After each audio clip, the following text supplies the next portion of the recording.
Namaskar सभी को. Welcome back in this session of Cell the Unit of Life. In today's class, we'll be discussing about the different parts of the bacterial cell or the prokaryotic cell.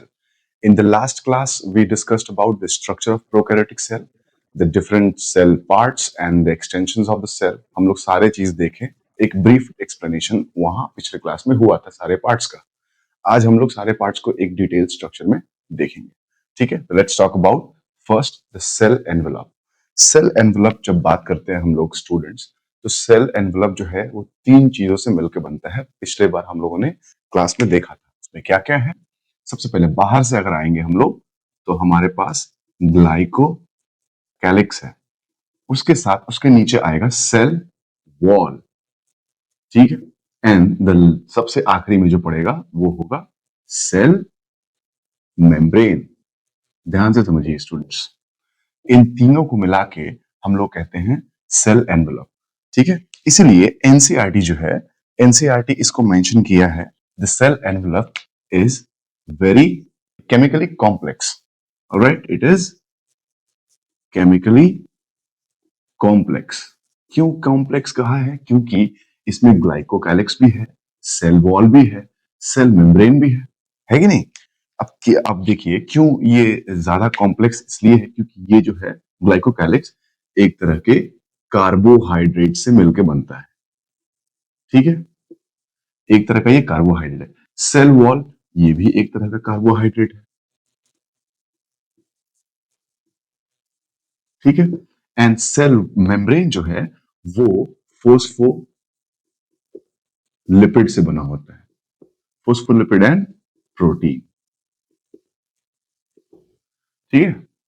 Cell wall भी carbohydrate का ही बना होता है. ध्यान दीजिए, bacterial cell wall जो होता है, स्पेसिफिकली अगर कोई पूछे कि बैक्टीरियल सेल वॉल किस चीज से बना होता है, तो वो बना होता है पेप्टिडोग्लाइकन से. पेप्टिडोग्लाइकन. ध्यान दीजिएगा, इसके बारे में हम लोग स्ट्रक्चर पढ़ेंगे आगे. पहले फिलहाल हम लोग इस ग्लाइकोकैलिक्स को पढ़ लेते हैं. क्या करेगा ये very chemically complex single protective layer कहा जाता है इसको, क्योंकि ये तीनों मिलके एक सिंगल प्रोटेक्टिव लेयर बनता है. ठीक है. Then it is also known as single protective layer. Clear? तो एक तरह से ये प्रोटेक्शन में सेल एनवेलप जो है काम आता है, हेल्प्स. ये करता क्या है? What is the main function? The main function of the cell envelope to protect the bacterial cell from the external harsh environment. Clear? Simple भाषा में ये करता क्या है? प्रोटेक्शन करता है. Let's talk about all these three parts in a very detail manner. Let's talk about glycocalyx. ध्यान दीजिए, ग्लाइकोकैलिक्स स्टूडेंट्स मेनली दो तरीके का होता है. ग्लाइको कैलिक्स जो है वो दो तरीके का होगा. पहला जो आप देखेंगे यहां पे वो है स्लाइम लेयर. Slime layer. और दूसरा कैप्सूल. बताते हैं क्या है ये सब. कैप्सूल. ठीक है. मान के चलिए, इसको समझने के लिए यहाँ पे एक बैक्टीरियल सेल बनाते हैं हम, और वहां से हम लोग आगे बढ़ते चलेंगे. देखिए, ये मान लीजिए एक बैक्टीरियल सेल है. सबसे पहले हम लोग बनाएंगे क्या इसमें? Plasma membrane. ठीक है. प्लाज्मा मेम्ब्रेन के बाद आगे हम लोग देखेंगे इसके ऊपर आएगा एक thick cell wall. And after that cell wall you will have a glycocalyx covering, परत. लेकिन स्लाइम लेयर जो होता है, ग्लाइकोकैलिक्स दो तरीके का होता है. एक बैक्टीरियल सेल के ऊपर बहुत ही स्लाइमी तरीके से, अनइवन तरीके से ये बैक्टीरियल सेल के ऊपर प्रेजेंट रहता है. लेकिन अगर कैप्सूल की बात की जाए, तो कैप्सूल में आप देखेंगे कि ये जो है बैक्टीरियल सेल. ठीक है. उसके बाद ये जो है आपका सेल वॉल. ठीक है. And the finally that you have is the capsule. But इसमें जो ग्लाइकोकैलिक्स का लेयर होगा इस बैक्टीरियल सेल में, इसमें आपको कुछ ज्यादा थिक दिखाई देगा लेयर. ठीक है. इसमें जो लेयर दिखाई दे रहा है वो काफी थिक है स्लाइम से. Let me draw this.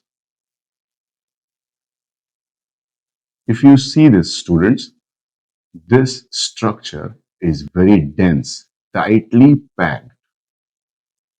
Understood?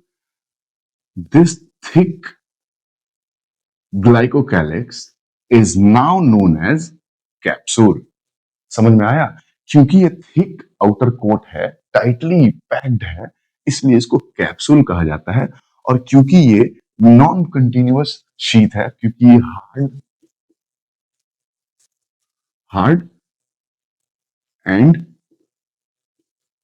Thick cover of glycocalyx, जिसको हम लोग क्या कहते हैं? जिसको हम लोग कहते हैं कैप्सूल।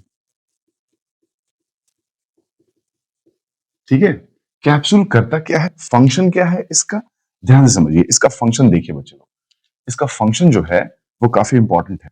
ये जो है, ये कैप्सूल जो है, इस बैक्टीरियल सेल को प्रोटेक्शन देता है ना, प्रोटेक्शन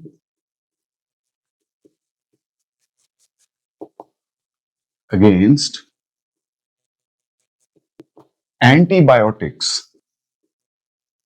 एंटीबायोटिक्स, ये पहला फंक्शन देख लीजिए आप लोग। ये क्या करता है? ये एंटीबायोटिक से प्रोटेक्शन देता है, sometimes, not in every case. ना होता क्या, ये कैप्सूल जैसे ही एंटीबायोटिक आया, देखिए एंटीबायोटिक का क्या मतलब, हम लोग क्यों एंटीबायोटिक लेते हैं? हम लोग का मेन सोल फंक्शन है, किसी भी बैक्टीरियल इन्फेक्शन है, सपोज मान लीजिए कि किसी बॉडी में बैक्टीरियल इन्फेक्शन है और उस बैक्टीरियल इन्फेक्शन को ठीक करना है, तो हम लोग क्या करते हैं? हम लोग देते हैं एंटीबायोटिक्स। एंटीबायोटिक का सोल फंक्शन होता है कि ये एंटीबायोटिक जो है जाएगा और बैक्टीरिया के कैप्सूल और सेल वॉल को खत्म करेगा, ताकि सेल मेम्ब्रेन एक्सपोज हो जाए और बैक्टीरिया जो है डेसिकेट हो जाए, फट जाए, है ना? तो इसके कारण, इसी कारण से, यही जो रीजन है, हम लोग जो है एंटीबायोटिक देते हैं बॉडी के अंदर, ताकि ये बैक्टीरिया इस तरीके से मर जाए। लेकिन इसके ऊपर जो कैप्सूल है, ये सर्टेन एंटीबायोटिक से रेजिस्टेंट दे देता है बैक्टीरिया को। यानी कि ये कैप्सूल कभी कभी किसी एंटीबायोटिक से प्रोटेक्शन भी दे देता है। तो इसका मेन फंक्शन जो है, आपको प्रोटेक्शन अगेंस्ट एंटीबायोटिक भी लिख सकते हैं।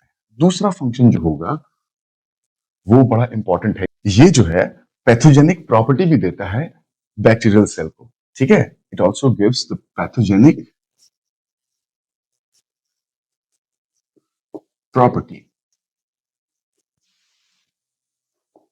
ठीक है, ये पैथोजेनिक प्रॉपर्टी भी देता है किसी भी बैक्टीरियल सेल को, कि ये जैसे कि अटैचमेंट में मदद करता है। ये क्या करेगा? अटैच हो जाएगा वहां पे किसी होस्ट सेल में और वहां पे कॉलोनाइज कर लेगा, पूरा टॉक्सिन सब्सटेंस प्रोड्यूस करके पूरा का पूरा होस्ट सेल को बर्बाद करेगा, टिश्यू।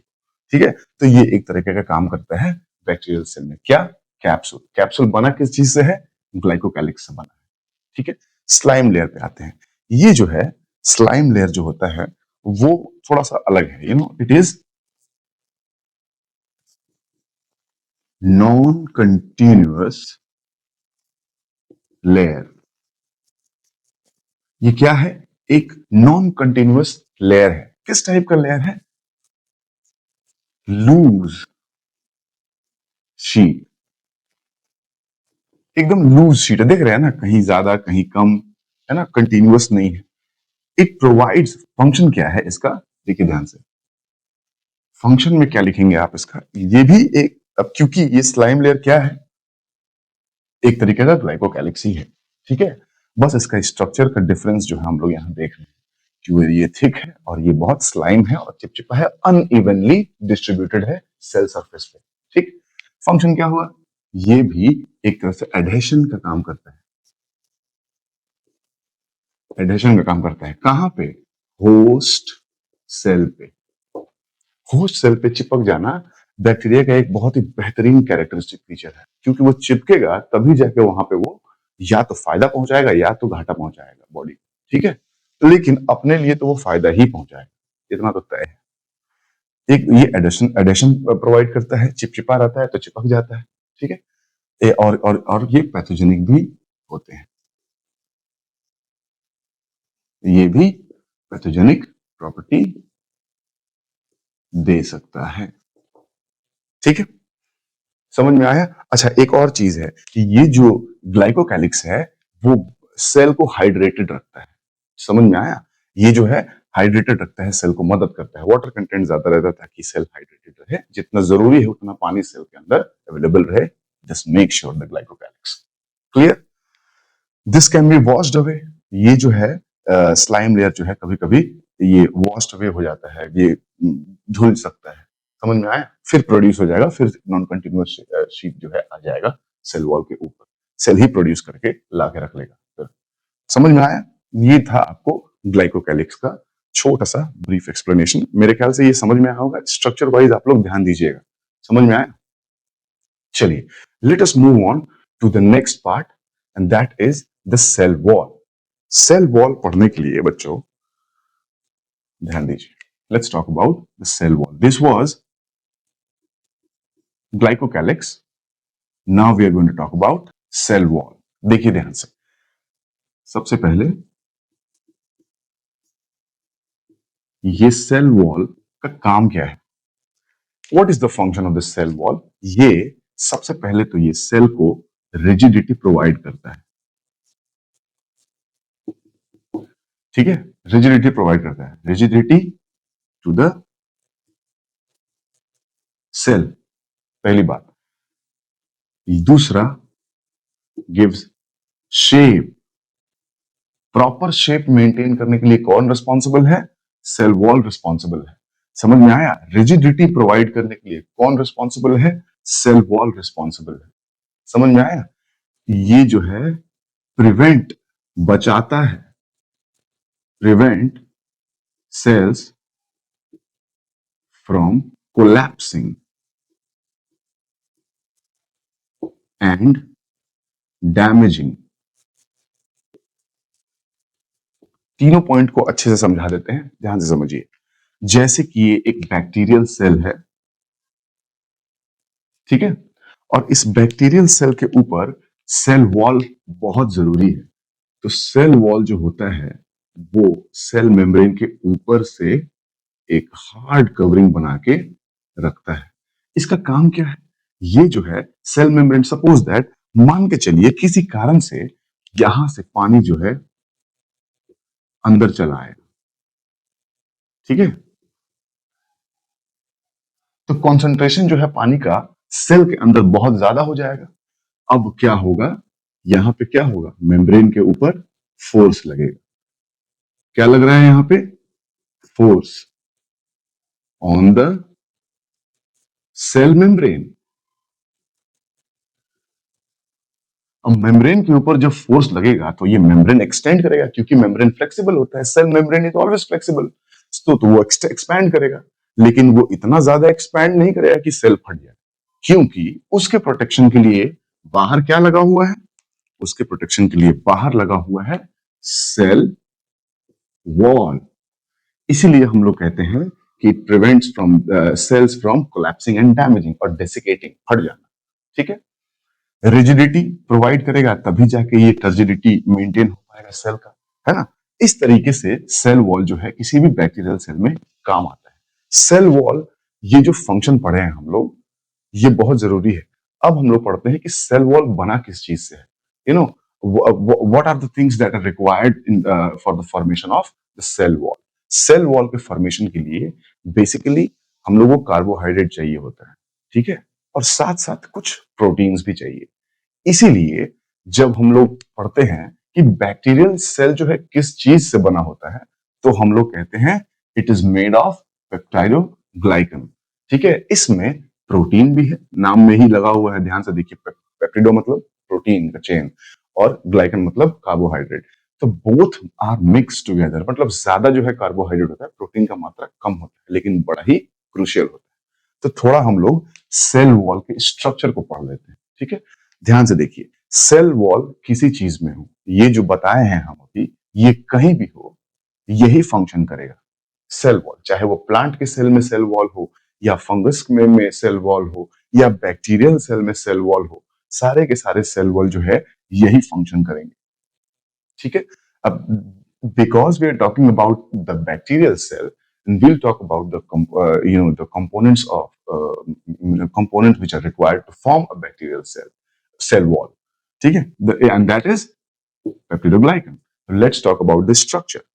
जब कार्बोहाइड्रेट को मॉडिफाई करते हैं बैक्टीरियल सेल वॉल बनाने के लिए एक मॉडिफाइड कार्बोहाइड्रेट लगता है, ठीक है।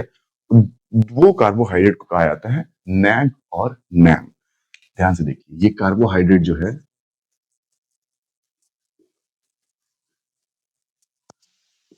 मॉडिफाई हो जाएगा, सर्टेन मॉडिफिकेशन। क्या होगा यहाँ पे? मॉडिफिकेशन होगा। किसका? कार्बोहाइड्रेट का। जैसे ही ये कार्बोहाइड्रेट का मॉडिफिकेशन होगा, यहाँ पे दो मॉलिक्यूल मिलेगा, दो मॉडिफाइड कार्बोहाइड्रेट मिलेंगे। समझ में आया? एक मॉडिफाइड कार्बोहाइड्रेट जो मिलेगा उसको हम लोग कहेंगे नैग, ठीक है। उसको हम लोग कहेंगे नैग, NAG, नैग, ठीक है। दूसरा जो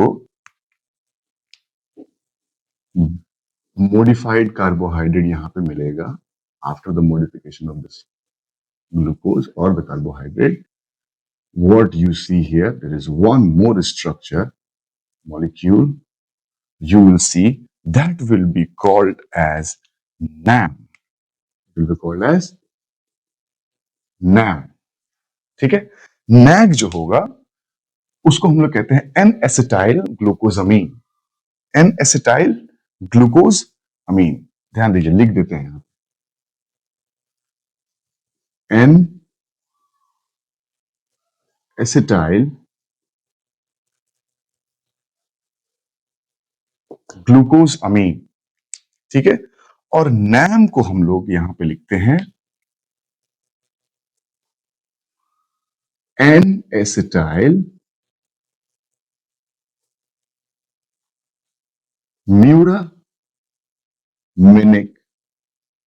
muramic acid, N acetyl muramic acid is called NAM and N acetyl glucosamine is called NAG. अब ये क्या है सर? एक तो सेल वॉल का फंक्शन पढ़ाते पढ़ाते आप स्ट्रक्चर में गए तो कार्बोहाइड्रेट ही मॉडिफाई हो गया, कोई टेंशन नहीं है। Just listen to me very carefully. What are we talking about? We are talking about the bacterial cell wall, ठीक है। प्लांट सेल की बात करते हैं तो सेलुलोज हम लोग पढ़ते हैं, है ना। फंगस सेल की बात करते हैं तो हम लोग काइटिन पढ़ते हैं। हम लोग पढ़ रहे हैं अभी बैक्टीरियल सेल, और बैक्टीरियल सेल का सेल वॉल पढ़ रहे हैं। तो बैक्टीरियल सेल का सेल वॉल जो होता है वो किस चीज से बना होता है? पेप्टिडोग्लाइकन से बना होता है। पेप्टिडोग्लाइकन क्या है? एक तरह का मॉडिफाइड कार्बोहाइड्रेट है। समझ में आया? अब ये जो कार्बोहाइड्रेट मॉडिफाई हुआ है और हम लोग को मिला है नैग और नैम, इसको हम लोग एसोसिएट करेंगे एक के बाद एक, और साथ में कुछ प्रोटीन लगाएंगे और हम लोग कुछ लिंकेज बनाएंगे, तब जाके हम लोग को एक स्ट्रक्चर दिखाई देगा जिसको हम लोग कहते हैं ऑलरेडी पेप्टाइडोग्लाइकन। तो हम लोग पेप्टाइडोग्लाइकन को बनाने जा रहे हैं, है ना। ये रॉ मटेरियल है इस पेप्टाइडोग्लाइकन को बनाने के लिए। तो सबसे पहले रॉ मटेरियल में क्या हम लोग को मिला? कार्बोहाइड्रेट था एक, जिसको हम लोग मॉडिफाई कर दिए हैं और हो गया है वो नैग और नैम। अब फर्दर ये नैग और नैम किस तरीके से प्रोटीन से एसोसिएट करके एक जबरदस्त स्ट्रक्चर बनाएगा वो हम लोग देखते हैं, ठीक है। Let's talk about the NAG and NAM. NAG और नैम को कुछ इस तरीके से सजाया जाता है, ठीक है, उसके सेल वॉल के स्ट्रक्चर बनाने के लिए। समझिए ध्यान से कैसे कैसे बनाया जाएगा। एक मान के चलिए ये है नैग, वैसे ही यहां पे एक हो जाएगा नैम,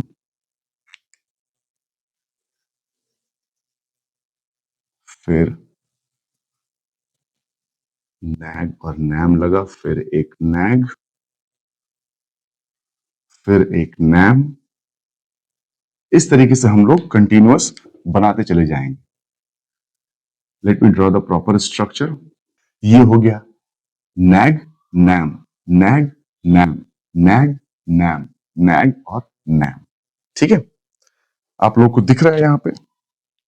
लेट मी, अब देखिए ध्यान से, इधर भी हम लोगों को एक नीचे और ऐसा एक लेयर बनाना होगा, सेम ऐसे ही। अब देखिए यहां पे आप देख रहे हैं एक नैग है ना, और एक नैम है। ये क्या है? नैग, और ये क्या है?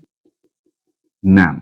फिर उसके बाद नैग आ जाएगा, फिर नैम आ जाएगा, फिर नैग और नैम, ऐसे करते करते एक यहाँ पे लेयर बना है, ठीक है। और ये नैग और नैम के जो मॉलिक्यूल्स हैं वो जुड़े हुए हैं एक लिंकेज से, बॉन्ड से, ठीक है, ऐसे ऐसे। इस लिंकेज को हम लोग कहते हैं, इस बॉन्ड को हम लोग कहते हैं ग्लाइकोसिडिक बॉन्ड या ग्लाइकोसिडिक लिंकेज। ठीक है, लिख देते हैं, अच्छा से लिख ही लीजिए इसको, इसका नाम लिख लीजिए, काम ही आएगा आपके। इसको जो कहते हैं हम लोग बीटा 1,4 ग्लाइकोसिडिक लिंकेज। ठीक है, बीटा 1,4 ग्लाइकोसिडिक लिंकेज। ये बॉन्ड, जिससे बॉन्ड से ये जुड़े हुए हैं सारे के सारे मॉलिक्यूल्स, उसको हम लोग कहते हैं बीटा 1,4 ग्लाइकोसिडिक लिंकेज। अब देखिए ध्यान से, हर नैम के ऊपर 4 अमीनो एसिड्स जो हैं लिंक बना के जुड़े होंगे। कैसे? देखिए ध्यान से, मैं आपको बताता हूं। यहां देखिए, 1 2 3 4, हर नैम के ऊपर ये आपको दिखाई देगा, देख रहे हैं ना? यहाँ पे 4 अमीनो एसिड के लिंकेज, यहाँ पे, यहाँ पे, यहाँ पे और यहाँ पे, आप देख रहे हैं सब नैम के ही ऊपर है। समझ में आया? नैम से निकलते हैं ये। और इन लिंकेज, ध्यान दीजिए, अब इन चारों के चारों अमीनो एसिड के चेन जो है एक दूसरे से जुड़ेंगे लिंकेज के थ्रू। ऐसे लिंकेज बनेगा इन लोगों के बीच में, ये इससे जुड़ जाएगा, ये इससे जुड़ जाएगा, है ना? फिर आगे और भी सब जुड़ते जाएंगे इसी तरीके से। अब इस तरीके से एक जबरदस्त स्ट्रक्चर बनेगा, इसको हम लोग कहते हैं पेप्टाइडो ग्लाइकन। देख रहे हो ना, पेप्टाइडो ग्लाइकन। यही स्ट्रक्चर जो है पूरे सेल वॉल में आपको दिखाई देगा, जितने भी बैक्टीरिया हैं इसी तरीके के स्ट्रक्चर आपको दिखाई देंगे। एंटीबायोटिक क्या करता है मालूम है? एंटीबायोटिक का इन लिंकेज को तोड़ देगा। ले, अब लिंकेज ही तोड़ दिया तो ये धीरे धीरे कमजोर होते जाएगा, ये अलग होते जाएगा, और जैसे अलग होगा ये पूरा का पूरा सेल वॉल डिस्टर्ब हो जाएगा। सेल वॉल ही डिस्टर्ब हो जाएगा तो शेप मेंटेन नहीं हो पाएगा, रिजिडिटी मेंटेन नहीं हो पाएगा, और जब पानी का कॉन्सेंट्रेशन या किसी और चीज का कॉन्सेंट्रेशन बैक्टीरियल सेल में बढ़ेगा तो तुरंत वो कोलैप्स और डैमेज हो जाएगा, खत्म हो जाएगा। तो इसी प्रिंसिपल पे हम लोग का एंटीबायोटिक जो है वो बनता है। समझ में आया? ठीक, ये है एक स्ट्रक्चर सेल वॉल का। समझ में आया? क्या है ये? Structure of cell wall. किसका? बैक्टीरिया का। क्लियर हुआ? तो वो समझ में आया होगा कि कितने स्ट्रॉन्ग तरीके से ये जो है बॉन्ड बना के रखता है और सेल वॉल का शेप जो है बरकरार रहता है। ठीक है, ये एंड नहीं है, ये और बढ़ते जाएगा। यहाँ पे अगर मान लीजिए ये नाम लगा हुआ है तो फिर ये नैग हो जाएगा, फिर नैम, फिर नैग, इधर भी ऐसे ही होगा और सेम प्रोटीन के चेन बनेंगे, सेम ये लिंकेज बनेगा और ये स्ट्रॉन्ग होते जाएगा। ठीक है, चलिए, अब हम लोग क्या देख चुके हैं? हम लोग देख चुके हैं ग्लाइकोकैलिक्स देख चुके हैं और सेल वॉल देख चुके हैं। ठीक है, और अब हम लोग देखेंगे सेल मेम्ब्रेन। अब देखिए सवाल कुछ ऐसा भी पूछा जा सकता है कि मान लीजिए अगर कहते हैं फंक्शन जो है सेल वॉल का इट गिव्स शेप, तो बताइए शेप देता है। अगर किसी बैक्टीरियल सेल में अगर सेल वॉल ना हो, जैसे माइकोप्लाज्मा, तो माइकोप्लाज्मा जो है अपना सेल को मेंटेन कर सकेगा? क्या उसका फिक्स्ड शेप है? सवाल पूछ सकता है, एकदम पूछेगा, है ना? कि बताइए कोई ऐसा बैक्टीरिया जिसका सेल, जिसका जो शेप है वो मेंटेन नहीं कर सकता है। माइकोप्लाज्मा जो है, आप एग्जांपल आंसर में लिख सकते हैं, क्योंकि माइकोप्लाज्मा जो है it lacks cell wall, therefore there is no shape, fixed shape. ठीक है, for a long period of time. Now I hope this is very much clear to you all. We have talked about the cell envelope, एक protective cover, single protective unit है जो काफी chemically complex है। क्यों complex है? क्योंकि उसके अंदर ग्लाइकोकैलिक्स है, उसके अंदर सेल वॉल है और सेल मेम्ब्रेन है। ग्लाइकोकैलिक्स हम लोगों ने पढ़ लिया है, सेल वॉल पढ़ रहे हैं, उसका यू नो वो क्या उसका रोल है सेल वॉल का, वो हम लोग देखें। फिर उसका क्या स्ट्रक्चर है और उसका मॉडिफिकेशन से जो स्ट्रक्चर बना वो हम लोग यहाँ पे देख लिए। क्लियर है? इसी स्ट्रक्चर को हम लोग कहते हैं पेप्टिडोग्लाइकन। इसमें प्रोटीन भी है, इसमें कार्बोहाइड्रेट भी है, इसलिए ये कहा जाता है पेप्टिडोग्लाइकन। ठीक है, आगे बढ़ते हैं सेल मेम्ब्रेन की तरफ। सेल मेम्ब्रेन के बारे में जब हम लोग बात करेंगे स्टूडेंट्स, तो ये याद रखिएगा आप लोग, cell membrane is selectively permeable membrane. याद रखिएगा इस चीज को। We will talk about cell membrane. Cell membrane, सबसे पहला पॉइंट आप इसमें लिखेंगे, it is selectively permeable. That clearly means ये सेलेक्टिवली परमिएबल इसलिए कहा जाता है क्योंकि it only allows those substance to get inside the cell which is actually required by the cell. Cell को अगर कोई चीज का जरूरत है तो ही सेल मेम्ब्रेन बाहर से उस चीज को अंदर लेके आएगा, या अगर सेल के अंदर कोई एक्स्ट्रा चीज है जो अब cell that cell does not require it anymore, तो वो जो है बाहर करने का जो है काम वो सेल मेम्ब्रेन ही करेगा। मतलब चीजों को सिलेक्ट करता है वो, इसलिए वो सिलेक्टिवली परमिएबल होता है। पहला पॉइंट। दूसरा पॉइंट, ये जो बने होते हैं it's composed of phospholipid and protein. समझ में आया? ये जो कॉम्पोजिशन होता है सेल मेम्ब्रेन का, सेल मेम्ब्रेन बेसिकली बना किस चीज से है, तो उसमें होता है फोस्फोलिपिड, लिपिड्स होते हैं फैट्स एक्चुअली, और साथ में उसके साथ फोस्फेट भी लगा रहता है तो उसको फोस्फोलिपिड कहते हैं, और साथ में प्रोटीन भी, इंटीग्रेटेड प्रोटीन्स भी होते हैं लगे हुए इस फोस्फोलिपिड के ऊपर, बीच में या अंदर। तो ये जो है, जो एक स्ट्रक्चर बनाता है सेल मेम्ब्रेन, उसमें फोस्फोलिपिड और प्रोटीन दिखाई देते हैं। थोड़ा पढ़ लिया जाए। प्रोटीन जो है स्टूडेंट्स, प्रोटीन दो टाइप का प्रोटीन आपको दिखाई देता है mostly in the cell membrane. इसमें आपको एक मिलेगा इंट्रिंसिक प्रोटीन और दूसरा मिलेगा एक्सट्रिंसिक प्रोटीन। ध्यान दीजिए, सेल मेम्ब्रेन जो होता है, plasma membrane, cell membrane is lipid का बाई लेयर होता है, मतलब लिपिड का दो लेयर होता है और उन दोनों लेयर के बीच में प्रोटीन जो है एसोसिएटेड रहते हैं। ठीक है? और उसमें दो प्रकार का प्रोटीन है, एक है इंट्रिंसिक प्रोटीन और दूसरा है एक्सट्रिंसिक प्रोटीन। हम लोग जब स्ट्रक्चर में जाएंगे तो हम लोग को क्लियरली समझ में आएगा कि ये क्या है। मेन माजरा जो होता है सेल मेम्ब्रेन में वो होता है फोस्फोलिपिड। फोस्फोलिपिड जो होता है वो, उसका स्ट्रक्चर कैसे दिखाई देता है? लिपिड का एक बार स्ट्रक्चर आप लोग देख लीजिए, बड़ा इंटरेस्टिंग स्ट्रक्चर है। In this what you will see, phospholipid में आप देखेंगे कि इसमें एक होता है हेड, है ना, एकदम टकला, और उसके दो पैर होते हैं। ठीक? दो रीजन हुआ, एक ऊपर वाले पार्ट को, सर्कुलर पार्ट को हम लोग कहते हैं हेड, और नीचे वाले पार्ट को कहते हैं हम लोग टेल। ठीक है? तो ये आपको हो गया head, let me mention it, ये हो गया हेड और ये हो गया टेल। ध्यान दीजिएगा, ये जो हेड वाला रीजन है, ये जो होता है पोलर होता है। पोलर क्यों? क्योंकि इसमें फोस्फेट लगा होता है। ठीक है? क्योंकि इसमें फोस्फेट होता है और फोस्फेट पे चार्ज होता है, इसलिए ये हेड रीजन जो है वो पोलर हो गया। ये क्या होता है? Polar, because of the presence of phosphate. Clear?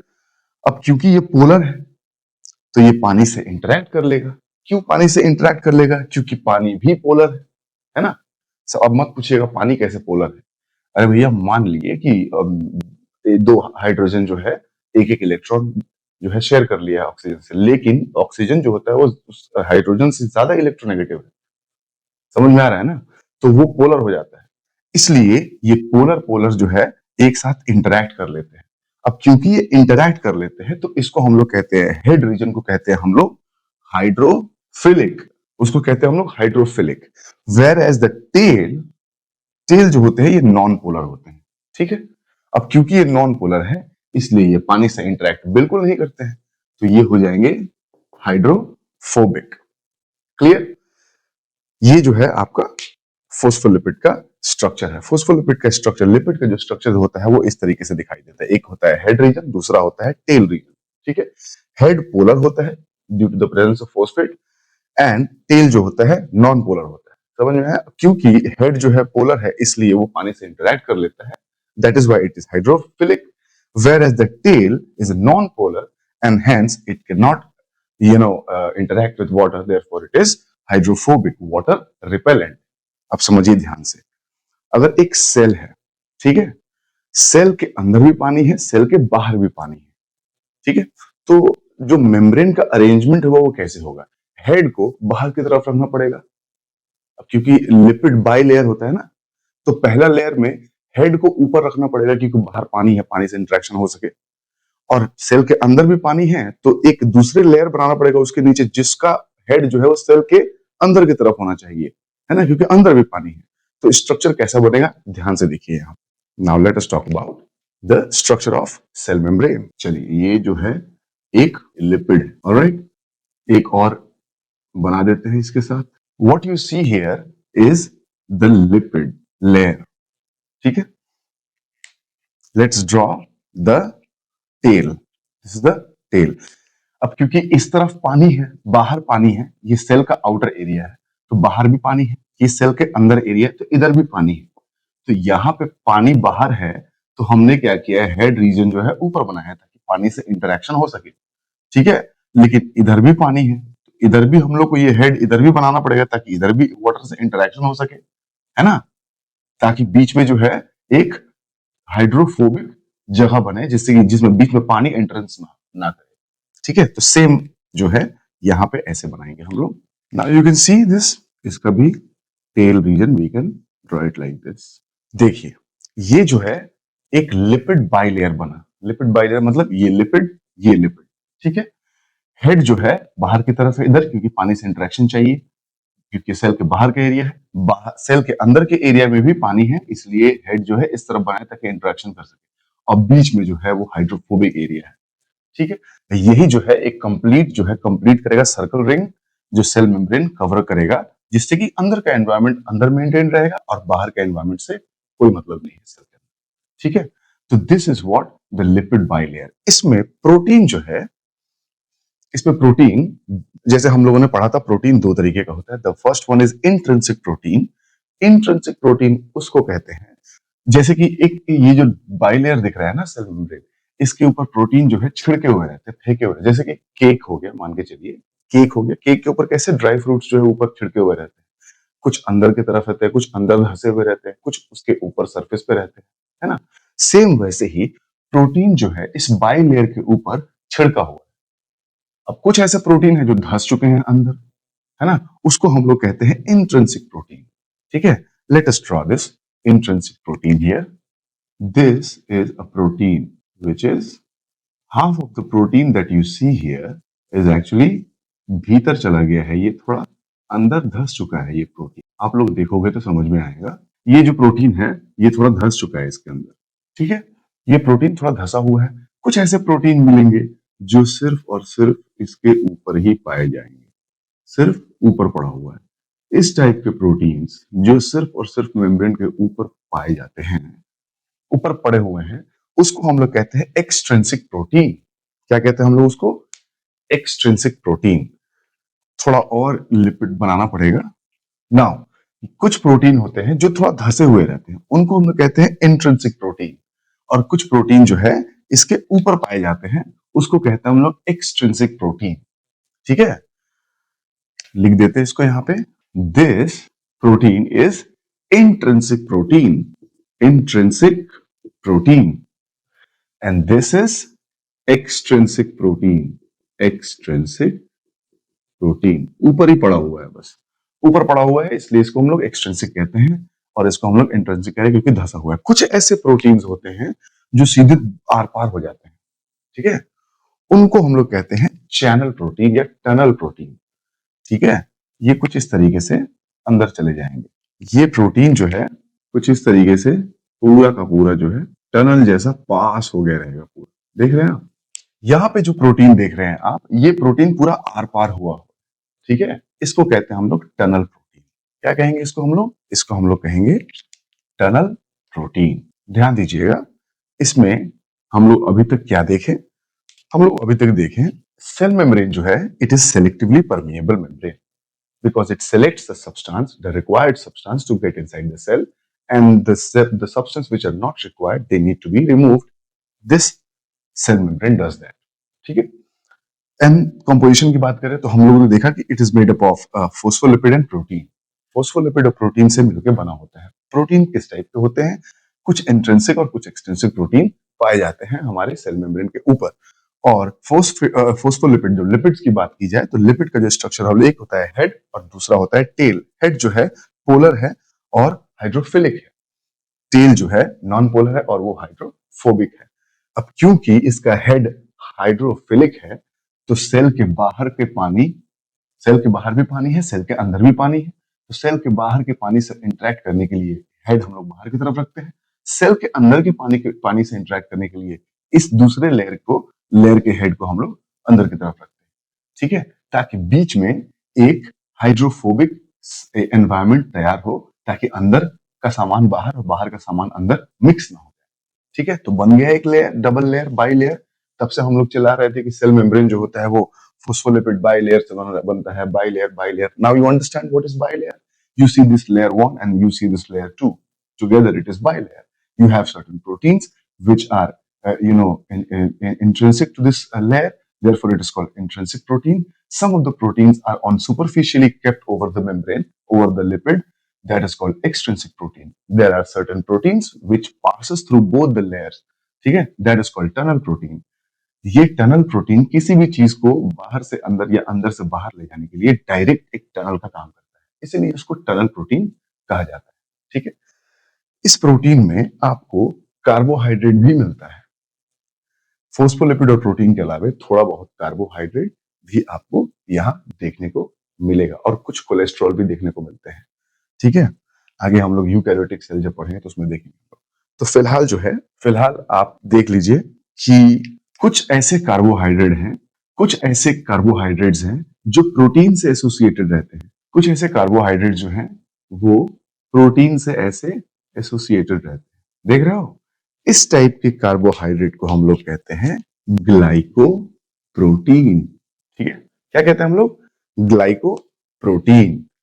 और कुछ ऐसे भी कार्बोहाइड्रेट्स होते हैं जो लिपिड से एसोसिएटेड होते हैं। कैसे एसोसिएटेड होते हैं? लिपिड से एसोसिएटेड होते हैं, लिपिड से। ध्यान दीजिएगा, इस तरीके से देख रहे हैं, इस तरीके से इसको हम लोग कहते हैं, अगर ये कार्बोहाइड्रेट लिपिड से एसोसिएटेड है तो इसको कहते हैं हम लोग ग्लाइकोलिपिड। अंडरस्टूड। तो ये आप लोगों को समझना पड़ेगा कि थोड़ा बहुत कार्बोहाइड्रेट भी पाया जाता है सेल मेम्ब्रेन में, ठीक है। और ये रहा आपका एक्सट्रिंसिक प्रोटीन। क्लियर हुआ? अब देखिए इसमें ट्रांसपोर्ट कैसे होता है बच्चों, ट्रांसपोर्ट करना ध्यान से देखिएगा इसको। ये जो है, जैसे सर्टेन सब्सटेंस जो है वो आएंगे इस मेम्ब्रेन के ऊपर, अटैच होंगे और धीरे से पास हो जाएंगे, पर ये इतना आसान नहीं है जितना आसानी से हम लोग यहाँ बता दे रहे हैं। कभी कभी कुछ ऐसे ट्रांसपोर्टेशन होते हैं जिसको चाहे अंदर लेना हो या किसी चीज को बाहर फेंकना हो, तो कभी कभी कॉन्सेंट्रेशन ग्रेडियंट से हो जाता है। जैसे कि if the concentration of certain substance is very high on the cell surface, then it will start moving inside the cell, because natural बात है, हायर कॉन्सेंट्रेशन से कोई भी सब्सटेंस लोअर कॉन्सेंट्रेशन तक पहुंचता है, ठीक है। लेकिन अगर मान लीजिए कि वो कुछ ऐसा चीज है जो अंदर आना है लेकिन कॉन्सेंट्रेशन बाहर ज्यादा नहीं है, उसका कॉन्सेंट्रेशन अंदर बहुत ज्यादा है। अब ये तो उल्टा हो गया ना, कॉन्सेंट्रेशन अंदर ज्यादा है तो अंदर से बाहर जाना चाहिए, लेकिन हमको लाना बाहर से अंदर है।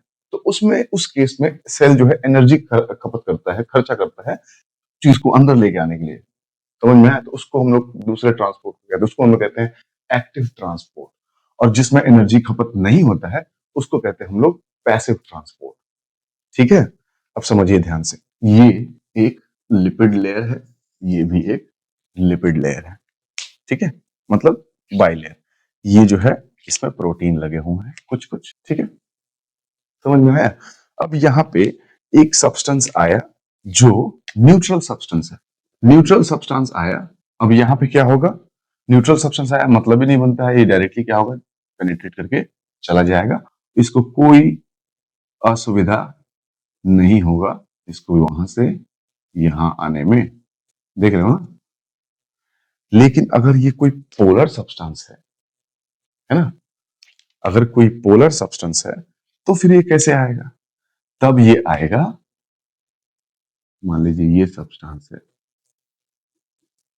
पोलर है, अब इस पोलर सब्सटेंस को अंदर लेके आना है तो उसके पास एक ऑप्शन है, वो है ये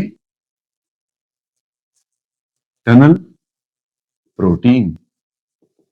ये टनल प्रोटीन डायरेक्टली इसको अंदर लेके चलाएगा। समझ में आया? ये जो अंदर लेके आ रहा है मेम्ब्रेन, इसमें इसको खर्चा क्या करना पड़ेगा? इसमें खर्चा करना पड़ेगा एटीपी। ठीक है, एनर्जी खपत करना पड़ेगा, तब जाके ये सब्सटेंस यहां से यहां आएगा। इसको कहते हैं हम लोग पैसिव ट्रांसपोर्टेशन। ठीक है, जब हम लोग यूकैरियोटिक सेल पढ़ेंगे और उसका सेल मेम्ब्रेन पढ़ेंगे तो इसको हम लोग बहुत अच्छे तरीके से और वहां पे देखेंगे। ठीक है, फिलहाल आपको इतना समझ में आना चाहिए कि सेल मेम्ब्रेन जो होता है वो प्रोकैरियोटिक और यूकैरियोटिक दोनों सेल्स में पाया जाता है। वो बना होता है फोस्फोलिपिड और प्रोटीन से, और वो सिलेक्टिवली परमिएबल होता है। उसके अंदर जो प्रोटीन पाए जाते हैं वो कुछ एक्सट्रिंसिक और इंट्रिंसिक प्रोटीन्स होते हैं, और जो फोस्फोलिपिड होता है, वो जो लिपिड होता है, वो इस तरीके का स्ट्रक्चर होता है। एक होता है हेड, दूसरा होता है टेल।